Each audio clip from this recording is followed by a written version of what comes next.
गोपाल चंद सरकारी नौकरी से रिटायर्ड था। वो शहर में अपनी पत्नी और बेटे के साथ रहता था। अनंत उनका इकलौता बेटा था, इसलिए बचपन से ही वो उसे खूब लाड प्यार करते थे। अनंत एक कंपनी में अकाउंटेंट की नौकरी करता था, लेकिन उसके दोस्तों की संगत कुछ खास नहीं थी, जिनके बीच रहकर वो बुरी आदतें सीख गया। अब वो दारू और सिगरेट पीने लगा, उनके साथ घूमने जाने लगा। एक रोज हाँ, मेरा भी बड़ा मन है मसूरी जाने का। मैं कब से हिल स्टेशन गया नहीं। वैसे भी शहर में गर्मी से बुरा हाल हो रहा है। तो ठीक है, फिर 2 दिन के बाद का प्लान बनाते हैं। तू मेरे घर आ जाना, हम सब साथ में ही निकलेंगे। क्या हुआ अनंत, तू कहीं जा रहा है क्या? अब हाँ माँ, मैं और मेरे दोस्त मसूरी जा रहे हैं घूमने के लिए। अच्छा ठीक है, लेकिन ध्यान से जाना। 2 दिन बाद अनंत ऑफिस से छुट्टी लेकर अपने दोस्तों के साथ मसूरी के लिए रवाना हो जाता है। वो सब रास्ते में खूब एंजॉय करते हुए जाते हैं। तकरीबन 7 घंटे बाद वो सब मसूरी पहुंच जाते हैं। मसूरी के बाजार में राधा नाम की एक लड़की ठंडा ठंडा शरबत बनाकर बेच रही थी। आइए आइए, 10 रुपए में ठंडा ठंडा शरबत पीजिए। अनंत की नजर जैसे ही राधा पर पड़ती है तो वो उसकी खूबसूरती का दीवाना हो जाता है, और जब तक मसूरी में रहता है किसी न किसी बहाने से राधा के पास जाने की कोशिश करता। राधा एक गरीब घर की लड़की थी जो पास के ही एक गांव में रहती थी। वो शिव जी की बहुत बड़ी भक्त थी। हर रोज काम पर जाने से पहले वो शिव जी के मंदिर जरूर जाती। एक रोज जब वो मंदिर में थी तभी अनंत वहां आया और उसने राधा को अपने मन की बात कह दी। अब जब से तुम्हें देखा है बस तुम्हारा दीवाना हो गया हूँ राधा। अब मैं शहर अकेले नहीं लौटना चाहता। मैं तुमसे शादी करके तुम्हें अपने साथ शहर ले जाना चाहता हूँ। बोलो, तुम मेरा हाथ थामोगी? अनंत की बातों से राधा शर्मा जाती है और वो उसके साथ शादी कर शहर आ जाती है। जहां गोपाल चंद को राधा अपनी बहू के रूप में पसंद आई, तो वहीं राधा की सास सरला को वो बिल्कुल पसंद नहीं थी। वो हमेशा उसे परेशान करती और घर के सारे काम उससे लेती। ऐसे ही एक रोज शादी के 1 महीने बाद जब अनंत ड्रिंक करके गाड़ी चला रहा था तो उसका एक्सीडेंट हो जाता है। गोपाल चंद और उसकी पत्नी हॉस्पिटल पहुंचते हैं। पीछे से जब राधा को इस बारे में पता चलता है तो वो भी हॉस्पिटल पहुंचती है। आनंद आईसीयू में था और गोपाल चंद और उसकी पत्नी बाहर खड़े थे। माँ जी, अब आनंद कैसे हैं? वो ठीक तो है ना? मैं एक बार उन्हें देखना चाहती हूँ। दूर हट जा। तेरा साया भी मेरे आनंद पर नहीं पड़ना चाहिए। तू मेरे बच्चे के लिए मनहूस है। नहीं माँ जी, ऐसा मत कहो। सरला, तुम बेकार में ही राधा बहू को डांट रही हो। गलती हमारे आनंद की है। वो शराब पीकर गाड़ी चला रहा था, नशे में वो था, तभी उसका एक्सीडेंट हुआ है। गोपाल चंद ने बहुत समझाने की कोशिश की, पर सरला फिर भी राधा से नफरत करती रही। आनंद घर तो आ गया, पर उसके पैर खराब हो चुके थे। राधा मन ही मन बहुत रोती थी। सरला उसके साथ बहुत बुरा बर्ताव करती थी। ये दूध किसके लिए ले जा रही हो? माँ जी, आनंद। खबरदार, जो तूने अपने मनहूस हाथों से मेरे बेटे को कुछ भी खाने पीने के लिए दिया, ना जाने जहर मिलाकर ही मेरे बेटे को ना खिला दे। तेरा क्या भरोसा। सरला की बातें सुनकर राधा अपने कमरे में जाकर रोने लगती है। तभी उसके पिता आ जाते हैं। कैसे हो गोपाल और आनंद बेटा, कैसी तबीयत है? ठीक हूँ बाबूजी। खाक ठीक है। आपकी बेटी की वजह से ही मेरे बेटे की आज ये हालत है। ये चल फिर नहीं सकता। व्हील चेयर के सहारे इस बेचारे को चलना पड़ता है। सरला, कुछ तो सोचा करो। सदानंद इतनी दूर से सफर करके आनंद से मिलने आया है, कम से कम उसके लिए चाय पानी का इंतजाम तो करो। राधा बिटिया, अपने पिताजी को ड्राइंग रूम में ले जाओ और आराम से वहाँ बैठकर बातें करो। अपने पिता से मिलकर राधा फूट फूट कर रोने लगती है। उसकी आंखें भर आती हैं और वो अपनी सारी दुख भरी बात अपने पिता से कह देती है। राधा बिटिया, कावड़ यात्रा शुरू हो रही है। हमारे गांव के शिव मंदिर वाले पुजारी जी ने कहा है तो इस सावन माह में कावड़ यात्रा कर और उस जल को आनंद जी के हाथों से शिवलिंग पर जलाभिषेक करवा। भगवान शंकर तेरे सारे दुख दूर कर देंगे। सचमुच बाबा, फिर तो मैं कावड़ का जल भरकर जरूर लाऊंगी। अगर मेरे ऐसा करने से मेरे पति ठीक हो सकते हैं तो मैं भगवान भोलेनाथ की कावड़ यात्रा करने हरिद्वार जरूर जाऊंगी। राधा अपने पति की सलामती के लिए कावड़ यात्रा का प्रण करती है। तेरे पिता ने कहा और तू मान गई। पता है कांवड़ यात्रा करना कितना कठिन है। तेरे ससुर जी और मेरी उम्र हो चली है। तू अकेली पैदल कांवड़ यात्रा कैसे करेगी? माँ जी, मैं अकेली कहाँ हूँ। भगवान भोलेनाथ सबका आशीर्वाद मेरे साथ है। मैं भोलेनाथ के नाम का जाप करते हुए कांवड़ यात्रा पूरी करूँगी। राधा बहू, मुझे तुम पर पूरा विश्वास है और मैं जानता हूँ तुम कांवड़ यात्रा जरूर पूरी करोगी। जाओ बेटी, तुम अपनी यात्रा में सफल हो। राधा, तुम मेरे लिए कितना कष्ट सह रही हो। मेरे कारण तुम्हें शादी के बाद कोई भी सुख नहीं मिल पाया। ऐसा न कहो। पति के दुख सुख में काम आना ही तो पत्नी का पहला धर्म होता है और मैं उसी धर्म को निभाने जा रही हूँ। रुको, अगर ऐसी बात है तो फिर मैं भी अपने बेटे के लिए कांवड़ यात्रा जरूर जाऊंगी। लेकिन माँ जी, आप इस उम्र में, तुझे क्या लगता है तू ही अपने पति से प्यार करती है? मुझे अपने बेटे से प्यार नहीं है। मैंने कहा ना, मैं भी जाऊंगी। मैं भी तो देखूं कितनी शक्ति है तेरे भोले बाबा में। और फिर दोनों सास बहू कावड़ लेकर जय बम भोले का जाप करती हुई पैदल निकल पड़ी और फिर वहां से जल लेकर वापस लौटती है। राधा को भगवान भोलेनाथ पर पूरा विश्वास था। वो आनंद को लेकर शिव मंदिर पहुंचती है। आनंद व्हील चेयर पर बैठा था। राधा शिवलिंग के पास आंखें बंद करके पूजा कर ही रही थी। तभी आनंद ने देखा राधा के पास एक काला नाग बैठा है। आनंद राधा को आवाज लगाता है, पर भक्तों की भीड़ में राधा सुन नहीं पाती। आनंद में एक अद्भुत शक्ति आ जाती है और वो व्हील चेयर से उठ जाता है और दौड़कर राधा के पास जाता है।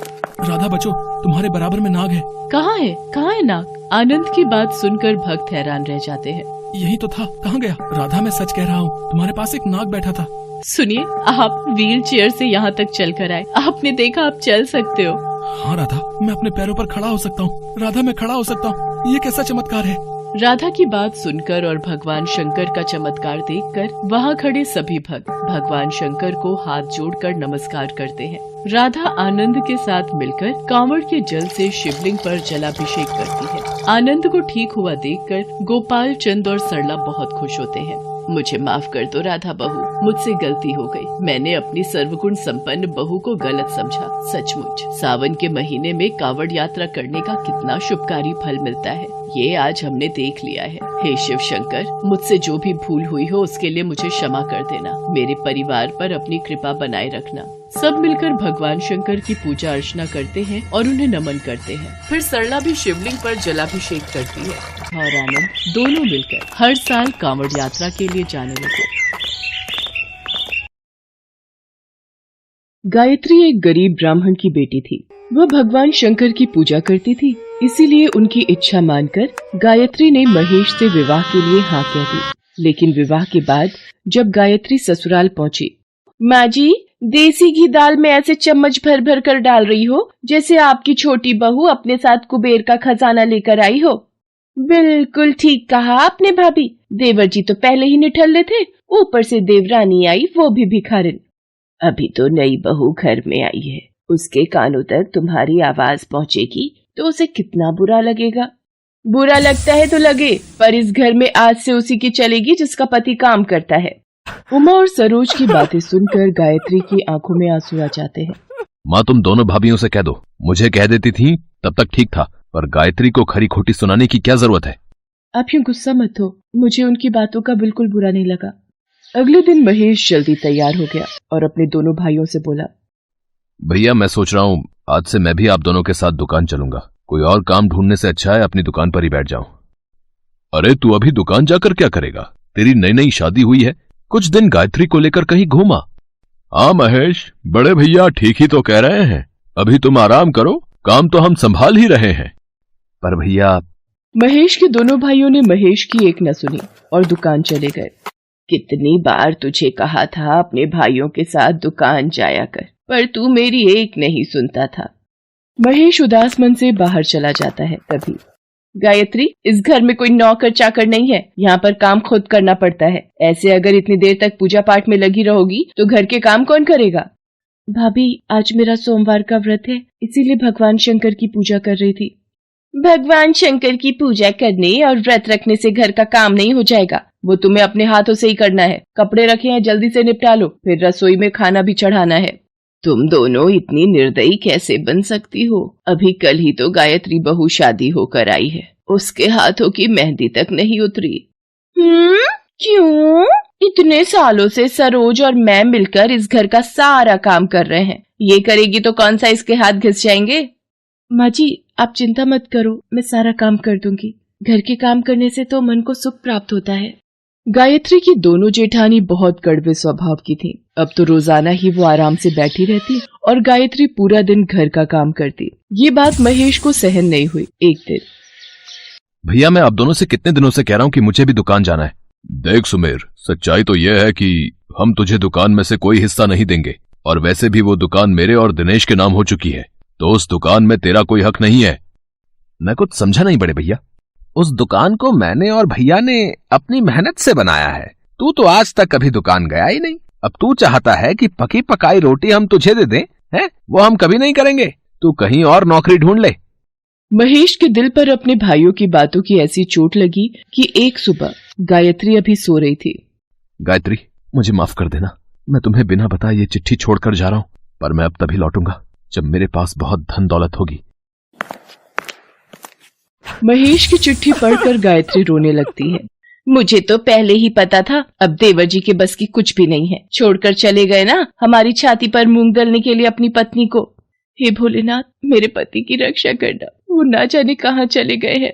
बहुत हो गई तेरी शिव भक्ति। तेरा पति तुझे छोड़कर चला गया है तो अब इसका दंड भुगत। जाकर सारा काम निपटा। रसोई में खाना तैयार कर, आज हमारा पूरी पकवान खाने का बहुत मन है। बेचारी गायत्री भूखी प्यासी सबके लिए खाना बनाती है, पर उसके लिए खाने को कुछ नहीं बचता। उमा, 2 पूरी और खीर गायत्री को भी दे दो, उस बेचारी ने सुबह से कुछ नहीं खाया है। क्यों? उसका पति पीछे से कोई जायदाद छोड़कर गया है जो मैं उसको पूरी पकवान खिलाऊं? कल की रोटी रखी है, अचार के साथ खा लेगी। ये ले, खा ले रोटी। और हम इतने बुरे भी नहीं है जो तुझे भूखा मार देंगे। इसी तरह गायत्री अत्याचार सहती रहती है। महेश को गए 6 महीने हो गए थे और उसकी अभी तक कोई भी खबर नहीं थी। गायत्री रोजाना भगवान भोलेनाथ के सामने बहुत रोती थी। हे प्रभु, आज इनको गए 6 महीने हो गए, इनकी कोई खबर नहीं है। प्रभु, इन्हें सकुशल वापस भेज दो, अब और दुख नहीं सहा जा रहा। कितनी बार कहा है हम जब तक सुबह उठे सारा काम खत्म हो जाना चाहिए। अब तू यहाँ नहीं रहेगी। तेरा पति तो वापस आने वाला है नहीं। तेरा खर्चा पानी अब हम और नहीं उठा सकते। इसे धक्के मारकर बाहर निकाल दो भाभी। अरे छोड़ दो इस बेचारी को। भाभी, इनके आने तक मुझे यहाँ रहने दो, मैं भीख मांगती हूँ। जैसे ही उमा और सरोज गायत्री को धक्का देकर घर से निकालने लगती हैं, तभी एक हाथ गायत्री को थाम लेता है। महेश बेटा, तू आप आ गए। अब कहाँ चले गए थे? तुमने जितने जुल्म सहने थे सह लिए। अब हम यहाँ एक पल भी नहीं रहेंगे। मैं इतना पैसा कमा लाया हूँ कि तुम्हें ऐशो आराम की जिंदगी दे सकता हूँ। महेश गायत्री और अपनी माँ को लेकर नए घर में रहने चला जाता है। अब महेश एक धनी व्यापारी बन चुका था। महेश अपनी माँ और गायत्री को सारी कहानी सुनाता है। घर से निकलकर मैं बहुत उदास था। मैं एक जंगल के रास्ते दूसरे नगर जा रहा था कि अचानक कुछ बदमाश एक बूढ़े व्यक्ति से उसकी धनराशि लूटकर ले जाने वाले थे। मुझसे ये देखा नहीं गया और मैं उनसे सामना करने लगा। तभी वहां से कुछ गुजरते राहगीर मेरी मदद को आ गए और ये देख वो चोर भाग गए। बेटा, तुमने आज मेरी जान बचाकर मेरे ऊपर बहुत बड़ा उपकार किया है। अब चलिए मैं आपको आपके घर तक छोड़ देता हूं। उसके बाद मैंने उन बूढ़े व्यक्ति को अपनी सारी दुख भरी कहानी सुनाई तो उन्होंने मुझे अपने पास ही नौकरी पर रख लिया और पिछले 6 महीने से मैं उनके पास ही काम कर रहा था। उनके कहने पर ही मैं वापस लौटा हूं। अब तो मेरे पास इतनी धनराशि उपलब्ध हो गई है कि मैं अपने परिवार को आराम से चला सकता हूं। यह सब भोले बाबा की कृपा है। आज उन्हीं की वजह से सब कुछ अच्छा हो रहा है। सुनो जी, कल महाशिवरात्रि का पावन त्योहार है, क्यों ना हम इस त्योहार को धूमधाम से मनाएं? हाँ गायत्री, हम इस त्योहार को बहुत धूमधाम से मनाएंगे और मिलकर भगवान भोलेनाथ की महापूजा करेंगे। माँ जी, और आप अगर बुरा न मानो तो हम इस त्योहार के लिए जेठ जी और जेठानी जी को भी बुला ले। तुम जानती हो ना गायत्री, उन सब ने तुम्हारे साथ कितना बुरा व्यवहार किया है, फिर भी तुम उन्हें बुलाना चाहती हो। घर में इतना बड़ा पर्व मनाया जाए और घर के लोग ही ना शामिल हों तो अच्छा नहीं लगेगा जी। और फिर ये तो भगवान भोलेनाथ का त्योहार है, इसमें हमें सबको बुलाना चाहिए। गायत्री अपने जेठ जेठानी को महाशिवरात्रि के त्योहार के लिए न्योता दे आती है, पर गायत्री के ठाट बाट देखकर दोनों जेठानी बहुत ईर्ष्या करती हैं। मैं भी देखती हूँ इनका ये महाशिवरात्रि व्रत कैसे पूर्ण होता है। आपने क्या युक्ति सोची है भाभी? तुम देखती जाओ सरोज की मैं क्या करती हूँ। सब लोग गायत्री और महेश के घर शिवरात्रि त्योहार के लिए पहुँचते हैं। उमा और सरोज मीठी मीठी बातों में गायत्री को फंसा लेती हैं। गायत्री, लाओ, फलाहार बनाने में हम तुम्हारी मदद कर देते हैं। ठीक है भाभी, ये कोटू सिंघाड़े के आटे की पूड़ी और आलू की सब्जी का भोग मैं बना रही हूँ। आप साबूदाने की खीर चढ़ा दो। ये लो उमा भाभी, आपने जो मंगाया था। उमा चुपके से साबूदाने की खीर में मांस के टुकड़े मिला देती है। उसके ऐसा करते ही भगवान भोलेनाथ क्रोध में आ जाते हैं और उमा और सरोज दोनों की आंखों की रोशनी चली जाती है। वो दोनों अंधी हो जाती हैं और चिल्लाने लगती हैं। मुझे कुछ दिखाई नहीं दे रहा, ये मेरी आंखों को क्या हो गया? भाभी, मुझे भी कुछ नजर नहीं आ रहा, ये हम दोनों के साथ क्या हो गया? हे प्रभु भोलेनाथ, सब मुझे ही दोष देंगे। मैंने आपकी पूजा में बुलाया और इनकी आंखों की रोशनी चली गई। प्रभु कुछ कीजिए। गायत्री के बार बार नम्र विनती करने से भगवान भोलेनाथ प्रकट होते हैं। गायत्री, इन दोनों को इनके पापों का दंड मिला है।